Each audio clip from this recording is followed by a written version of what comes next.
Assalamualaikum warahmatullahi wabarakatuh. Bertemu lagi dengan Bu Ayu di materi kedua kita tentang struktur atom.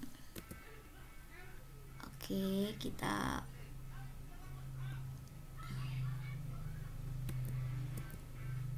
struktur atom. Kalian sebenarnya sudah mempelajari struktur atom ini di IPA pada waktu SMP. Tapi kita akan mengingatkan lagi ya. Pada pembelajaran kali ini kalian akan mengidentifikasi, mengamati, bertanya, berdiskusi dan melaksanakan pengamatan supaya kalian mampu menentukan jumlah partikel penyusun atom, menentukan nomor atom dan nomor massa, mendeskripsikan pengertian isotop, isobar, dan isoton, dan mengelompokkan manakah yang tergolong isotop, isobar, dan isoton. Kita mau bahas dulu keempatnya, yaitu tentang teori atom, lambang atom, partikel dasar penyusun atom, bilangan kuantum, dan yang terakhir nanti adalah kita belajar tentang isotop, isoton, dan isobar. Apa sih teori model atom itu? Atom adalah partikel terkecil dari suatu materi yang mengandung identitas dari materi tersebut. Teori model atom pertama kali ditemukan oleh Demokritus 460 sebelum Masehi, before century. Oke ya. Nah, perkembangan teori model atom nanti bisa kalian lakukan studi literatur, tapi kita akan jelaskan secara ringkas saja ya. Jadi, pertama yang mengemukakan model atom itu adalah Dalton. Jadi, Dalton itu menganggap bahwa atom itu adalah seperti bola pejal. Paham ya kalau bola pejal? Bola pejal itu adalah bola yang dalamnya itu padat. Jadi seperti atom itu dapat dikatakan seperti bola bekel. Nah, jadi bulat-bulat gitu. Nah, kalau Dalton itu membedakan, nanti kalau bola pejalnya boneka, ya berarti modelnya berbeda, jenisnya berbeda, warnanya berbeda, seperti itu. Jadi Dalton bilang bahwa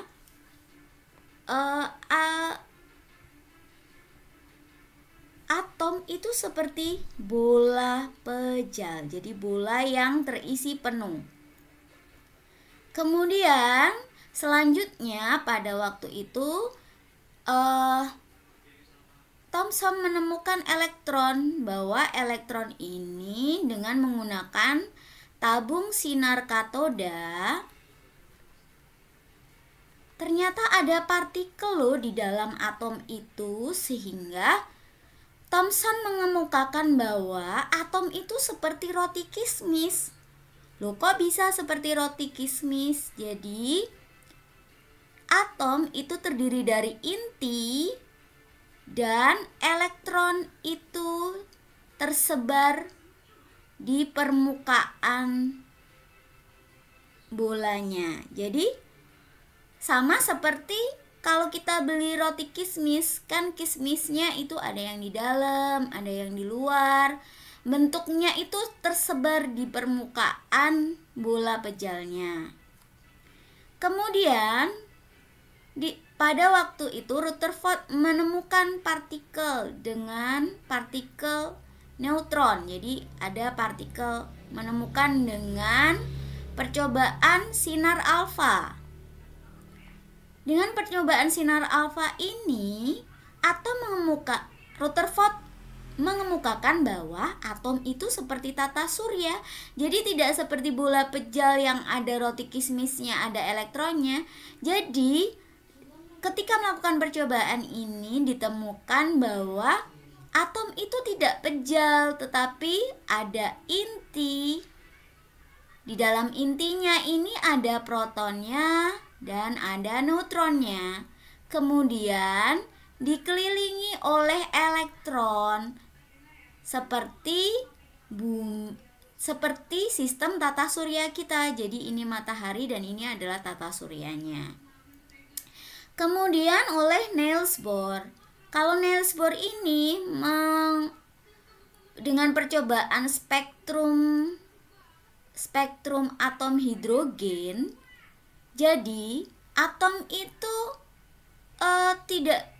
tidak seperti tata surya. Jadi elektron itu ada lintasannya sendiri. Jadi ini inti tetap terdiri dari proton dan neutron, kemudian dikelilingi oleh elektron. Nah, bedanya apa sih dengan Rutherford? Kalau Rutherford itu lintasannya secara acak, sedangkan kalau Niels Bohr itu ada tingkat energinya. Jadi ada kulit 1, kulit 2, kulit 3, di mana energi terendah adalah energi yang dekat dengan inti. Jadi kulit pertama itu elektronnya energinya lebih rendah. Kemudian kulit kedua, kulit ketiga. Jadi tidak boleh nih elektronnya ini berpindah, gitu ya. Jadi elektronnya itu bisa aja nih berpindah ke dalam atau keluar lintasan, tetapi membutuhkan energi. Ini adalah teori model atom. Kemudian ada teori atom modern oleh Heisenberg dan de Broglie, bahwa ternyata elektron itu tempatnya tidak tetap, jadi hanya kebolehjadian aja. Bisa jadi elektronnya itu ada di lintasan pertama atau bisa jadi di lintasan yang berikutnya, tetapi dia paling banyak ditemukan di mana, itulah kebolehjadiannya atau kemungkinan ditemukannya elektron. Oke, berarti partikel dasar dari atom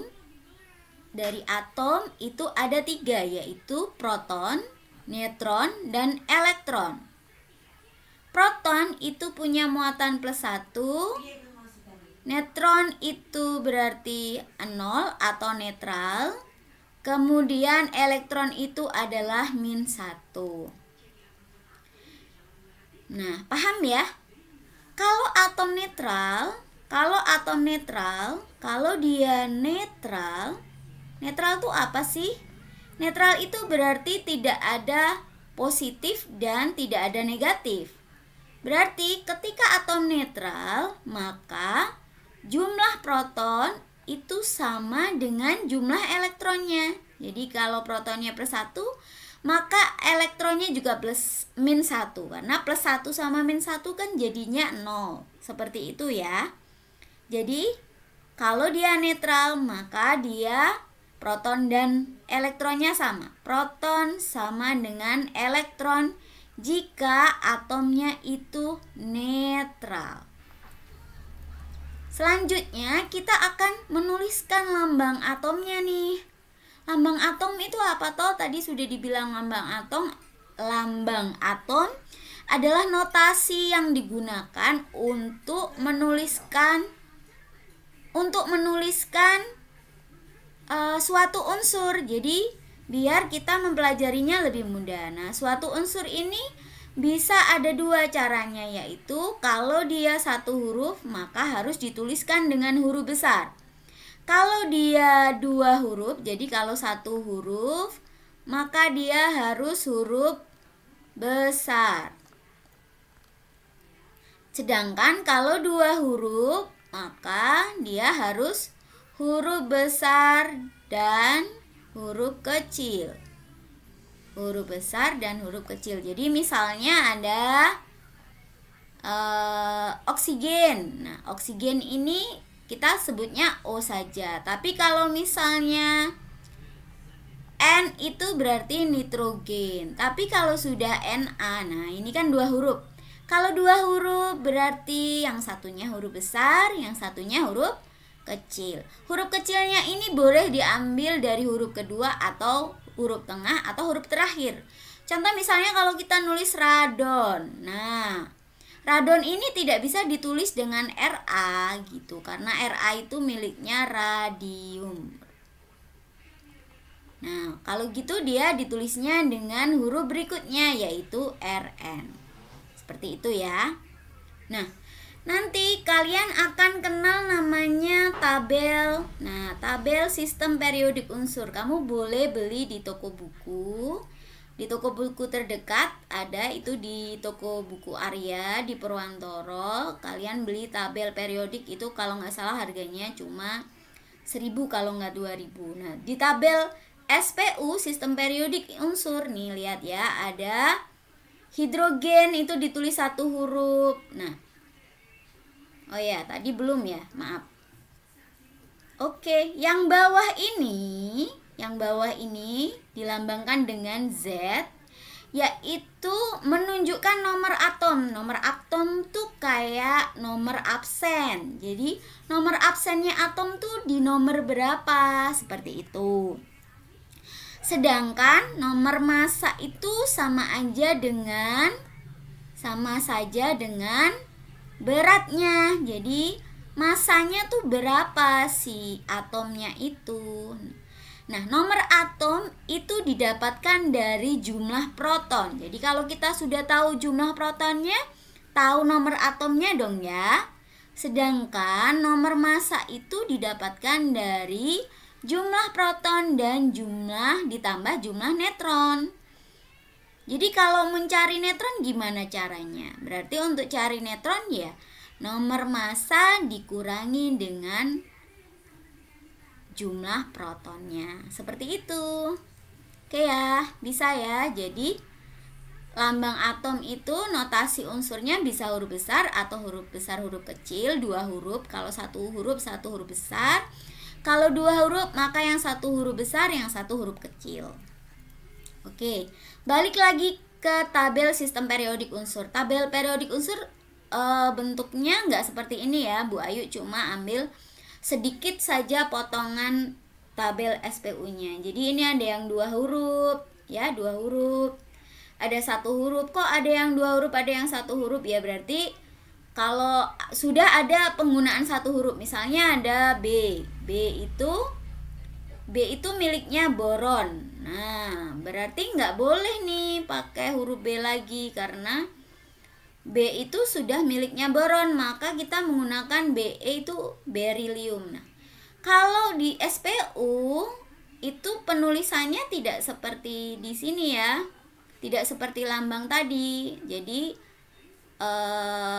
ini adalah si Z-nya atau nomor atomnya.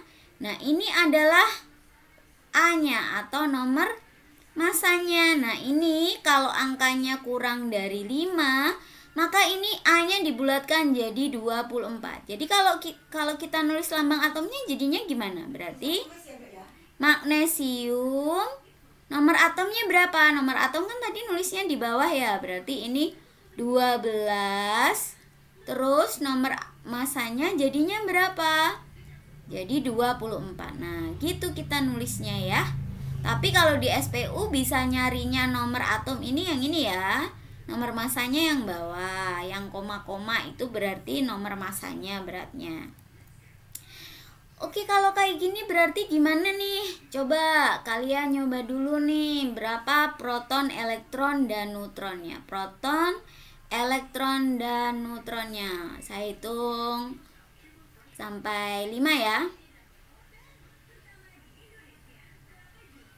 Oke, kita lihat protonnya dulu. Protonnya tadi sama seperti dengan nomor atom. Nomor atom kan yang bawah nih. Jadinya nomor atomnya atau protonnya sama dengan 8. Terus ini kan atomnya itu netral. Bu, tahu dari mana ini netral? Karena di sini nggak ada tanda positif, nggak ada tanda negatif, berarti dia netral. Kalau netral gimana? Kalau netral berarti jumlah proton sama dengan jumlah elektron sama dengan jumlah protonnya. Jadi jumlahnya berapa? 8 juga. Kalau neutron tadi gimana? Tadi kan ada rumus A itu sama dengan P ditambah dengan N. A-nya berapa? A-nya kan yang atas ya, berarti 16. P-nya tadi 8. Gini, berarti netronnya ketemunya berapa? 8. Oke, mudah ya dipahami. Kita lanjut. Nah, kalau yang ini nih gimana nih? Loh, kok ada nih nomor atomnya? Ini juga 8, Bu. Ini juga 8. Tapi di sini ini A-nya beda nih. Yang ini A-nya 17. Yang ini A-nya itu A-nya itu 18, tetapi P sama Z-nya kok sama nih? Z-nya sama dengan P. Ini 8, ini 8, apa ya namanya? Jadi, kalau kita menemukan suatu atom yang jumlah protonnya sama, ini 8, ini juga 8, maaf. Ini juga 8, maka ini namanya adalah isotop. Jadi, isotop itu adalah atom-atom yang mempunyai nomor atom yang sama atau sama saja jumlah protonnya yang sama. Berarti O ini dengan O ini sama ya, isotop ya? Iya, betul. Oke, lanjut. Berarti ini apa ini? Oh, ini karbon nih. Ini nitrogen. Ini protonnya, ini Z-nya 7. Ini Z-nya, maaf gak kelihatan, Z-nya itu 6. Beda ya, berarti bukan isotop ya. Ini P-nya berarti 6, ini P-nya 7. Ini elektronnya 6, ini elektronnya 7. Kan atomnya netral, jadi sama ya. Nah, ini N-nya berapa nih? Ini 14 dikurangi 6, jadinya ada 8. Ini N-nya berapa? 14 dikurangi 7, jadinya berapa? 14 kurangi 7. 14 kurangi 7 berarti 8 ya? 8. Maaf. 14 kurangi 7. 7. Masya Allah, Bu Ayu lupa. Maaf. Berarti ini protonnya beda nih. Protonnya nggak sama nih. Elektronnya juga nggak sama nih. Ini elektronnya juga nggak sama. Yang sama apa sih? Oh, ini loh. Ini kok A-nya sama ya. Ini 14. Ini juga A-nya 14. Berarti ini adalah atom-atom yang isobar. Isobar itu adalah atom-atom yang memiliki nomor massa sama. Jadi A-nya sama. Berarti kalau atasnya sama ini isobar ya. Oke, bisa ya, ada isobar, isotop. Nah, kalau isoton gimana isoton? Tadi kan Ibu bilang ada isoton. Kalau isobar itu sama dengan nomor massa, ada A-nya ya, isobar. Kalau isotop tadi sama protonnya ya kan? Ingatnya gini aja tuh caranya ngingat. Kalau isoton berarti sama apanya nih? Berarti kalau isoton adalah sama N-nya. Berarti N-nya sama. Ini tadi sudah ya. Nah, kita lihat ya. Ada atom C, ada karbon, nitrogen, oksigen, fosfor, ini juga fosfor, ini belerang, ini ada xenon, ini ada iodin, ini ada tellurium, ini ada tellurium. Kita suruh nyari nih yang nomor atom, nomor masanya sama. Cari yuk yang nomor masanya sama, berarti yang atasnya sama ya. Ini sama nih, berarti C14 dengan N14. Ada lagi 16, 30, 31, 32, 131, 131. Oh, ini ada xenon 131 dan ada 131. Kita lengkapi yang bawahnya yang tadi ya. Ini 6, ini 7, ini XE-nya 53, ini 52. Oke, ada lagi yang sama? 126 nggak ada yang sama ya. Terus kalau nomor atomnya sama berarti yang Z-nya sama. Yang Z-nya sama yang mana nih yang cari? 6, 7 beda, 8, 15 beda. Ini 15, 15 oke sama, berarti P15 dengan nomor massa 30 dengan P15 dengan massa 31. Ada lagi yang sama? 16, 53, 54, 53, 52, 52. Ini ada 52 ya. Berarti ada 52 TE 126 dan TE 52127. Gitu ya. Ini berarti sama ya.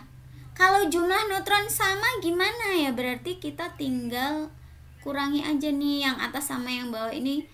Ini atas kurangi, ini 8, ini 7, ini 8. Ini ketemu ya, berarti ini sama berarti yang ketemu ditulis dulu. C6 14 dan O8 16. Ini kan kalau dikurangi sama. 30 kurangi 15 15. 31 kurangi 15 16, beda ya. 32 kurangi 16 16, berarti ini isoton lagi nih. 15 P31 dengan S16 dengan nomor atom 32. 131 kurangi 54 jelas beda ya. 126 kurangi 52 beda ya. Oke, berarti sudah ketemu. Berarti ini adalah isobar yang A-nya sama. Terus ini adalah, ini isobar karena ininya sama ya, A-nya yang sama. Terus ini adalah isotop P karena P-nya sama nih, sama. Ini isoton karena jumlah neutronnya sama. Oke, besok silahkan ditanyakan kalau belum jelas. Kita lanjut ya. Nah, berarti kalau mau menentukan isotop, perhatikan jumlah P-nya atau jumlah Z-nya ya. Untuk isoton, perhatikan N-nya. Untuk isobar, perhatikan A-nya. Saya pikir sudah jelas untuk ini. Nah, bagaimana kita menghitung yang ini? Coba yuk yang hitung. Satu ya, Bu Ayu kasih contoh ya. Ini ada AL 13, berarti 13 AL 27. Yang bawah tadi adalah nomor massa, yang atas adalah yang bawah adalah nomor atom, yang atas adalah nomor massa. Nomor atom ketika dia netral berarti P sama dengan Z. Berarti P-nya sama dengan 13. Kalau dia netral berarti P sama dengan E. Berarti elektronnya berapa? 13 juga. Sedangkan untuk neutron kita cari di sini. Berarti tadi A itu didapat dari P ditambah dengan N. Berarti kalau di sini 27, ini 13, berarti di sini 14. Berarti neutronnya ada 14. Kita cari 13 proton. Yang ini salah ya. Kan udah salah nih, udah nggak usah diterusin. Ini juga salah di sini. Ini 13 proton, 13 elektron. Tetapi neutronnya salah nih. Neutronnya nggak boleh sama dengan nomor massa, berarti salah ya.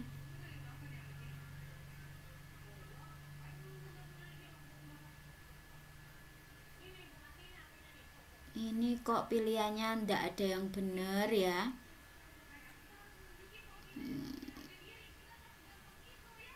Berarti ini adalah, ini nggak ada yang benar ya, ini salah nih, ini juga salah nih. Berarti yang benar adalah 13 proton, 13 elektron, dan 14 neutron. Itu lagi ya. Atom bromin mempunyai proton dan elektron berturut-turut adalah bromin. Baca di SPU ya. 35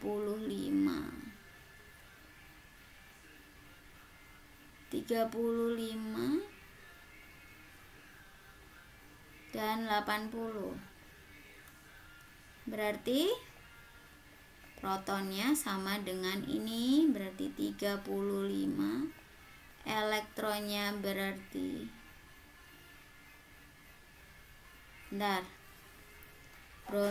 bromin itu, maaf, nomor atom bromin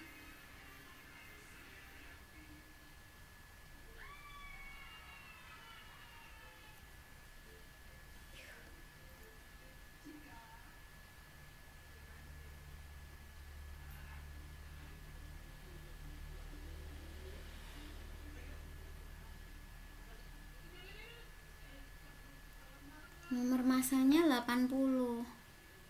Ya benar, nomor masanya 80. Berarti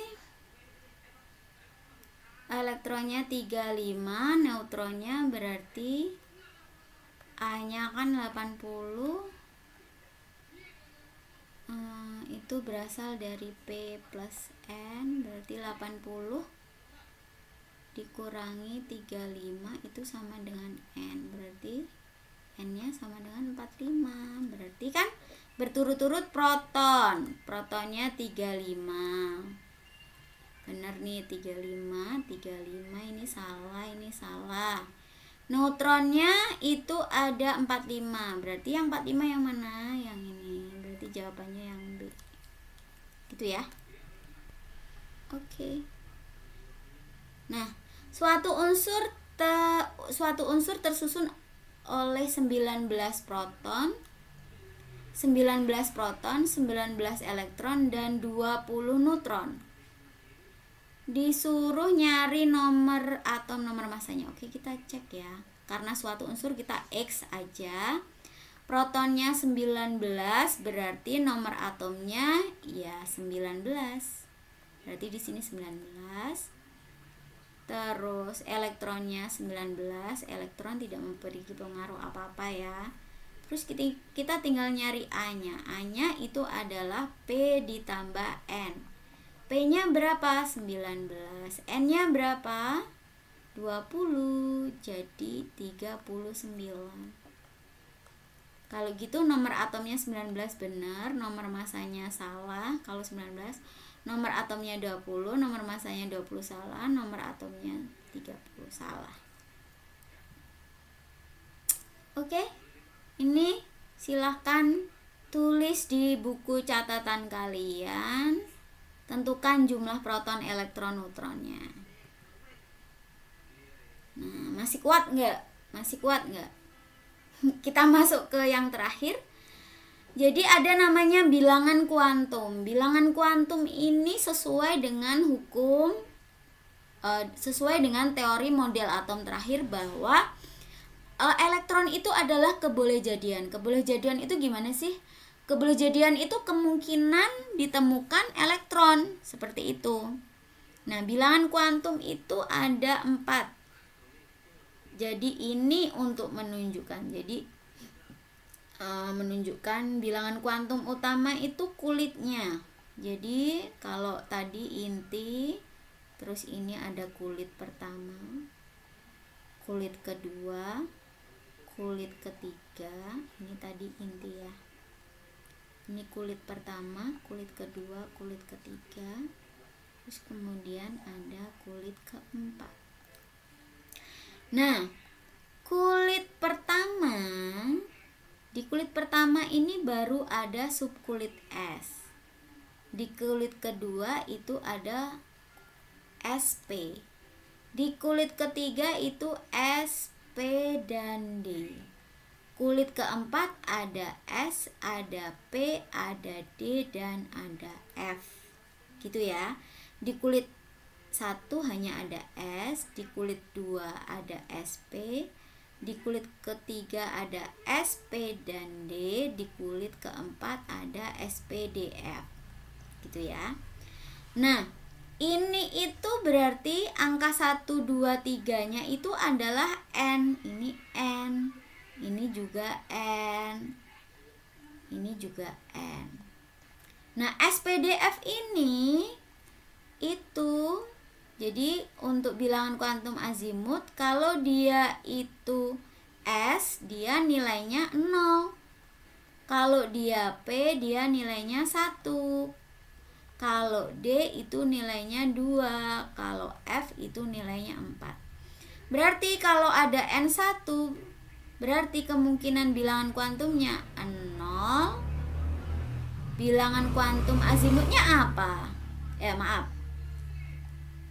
Kulit ke-1 itu hanya ada S, berarti mungkin tidak kalau dia mempunyai bilangan kuantum P. Nggak mungkin ya, berarti L-nya sama dengan 0, seperti itu. Terus lanjut. Nah, bilangan kuantum magnetik itu besarnya adalah min L sampai dengan plus L. Tadi kan kalau S itu L-nya, kalau S itu L-nya 0. Kalau P itu dia L-nya 1. Kalau D itu L-nya 2. Kalau F itu L-nya 3. Nah, untuk mencari magnetiknya kita tinggal min kan. Min 0 sampai dengan plus 0 kan nggak ada, berarti L-nya cuma 1. Cuma 1 ya, karena min 0 sama plus 0 kan nggak ada. Nah, kalau ada P, berarti bilangan kuantumnya apa? Min 1, kan mulai dari min L. L-nya kan 1, berarti dia min L, 0, dan plus 1. Berarti kalau dibuat ruangan, dia berapa ruangan kalau gitu? 3 ruang. Gitu ya. Kalau L-nya 2 berarti mulai dari apa angkanya?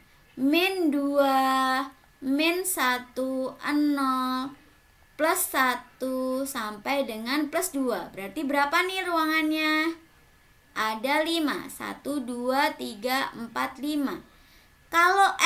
Kalau dia F, maka L-nya, kalau F ini L-nya adalah 3. Berarti ya harus dibuat dari min 3, min 2, min 1, 0, plus 1, plus 2, dan plus 3. Berarti ada berapa nih? Ada 7. Nah, kayak gini. Ada 7. Nah, nanti masing-masing S itu elektronnya 2, masing-masing P itu elektronnya 6, maksimal ya. Maksimalnya 2, P 6, D 14, dan D itu 10 dan F itu 14. Kalau misalnya S-nya 1, berarti kan ruangannya S tadi berapa? 1 kan ya. Berarti ini ngisinya ke atas dulu. Kalau S-nya 2 berarti ngisinya 1 ke atas, 1 ke bawah. Nah, ini ya. Ini tadi kulit pertama, ini kulit kedua. Kenapa kok dua-dua? Kan kemungkinannya ya. Ini M tadi kan di kulit 1 kan ada 1 S. Maka dibilang 1 S. Di kulit kedua kan ada S, ada P. P tadi kan ruangannya yang orbital tadi loh, kita gambarkan 3. Berarti dia orbitalnya 3. Ini orbitalnya 1, ini orbitalnya 3. D tadi orbitalnya 5. Yang gambar orbital ini loh, nih. Ini kan D-nya berarti 5. Ini 3. Ini 1 ruang, ini 7 ruang. Nah, ini. S itu 1 ruang, P itu 3 ruang, S itu 1 ruang, P itu 3 ruang, D itu 3 ruang. Gitu ya. Oke, sampai di sini dulu, silahkan dipelajari malam ini. Besok kita diskusi di grup ya. Kalau misalnya waktunya oke, besok kita coba bahas di Google Meet. Sekian dulu penjelasan dari Bu Ayu, pelajari baik-baik. Dan besok bisa ditanyakan jika ada yang kurang jelas, bisa ditanyakan di grup biar sama-sama belajar. Terima kasih, salam sehat, salam semangat. Wassalamualaikum warahmatullahi wabarakatuh.